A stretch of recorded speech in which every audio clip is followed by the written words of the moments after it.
సంగారెడ్డి జిల్లా రామచంద్రపురంలో దొంగలు తెగబడ్డారు. సాయినగర్లోని ఓ ప్రైవేటు ఉద్యోగి ఇంట్లో చోరీకి పాల్పడి 46 తులాల బంగారం, 20 తులాల వెండి దొంగిలించారు. ఆనవాళ్లు లభించకుండా ఇంట్లో అంతా కారం చల్లినట్లు బాధితుడు వేణుగోపాల్ తెలిపారు. సీసీటీవీలో రికార్డైన దృశ్యాల ఆధారంగా పోలీసులు దర్యాప్తు చేస్తున్నారు.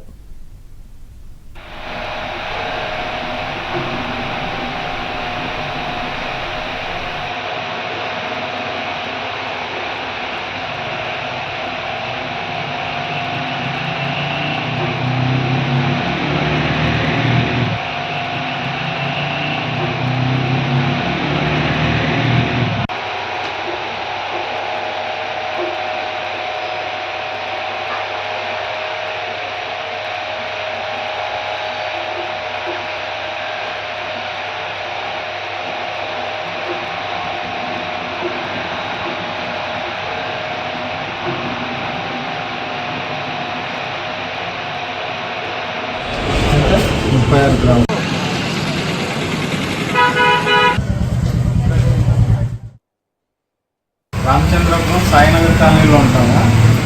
మా ఇంట్లో రాత్రి థెఫ్ట్ జరిగిందండి, దొంగతనము. అయితే మేము బెడ్రూమ్లో కొనుక్కున్నాము. ఇంకో బెడ్రూమ్లో మా అమ్మ వాళ్ళు లేరు, ఊరికి వెళ్ళారు.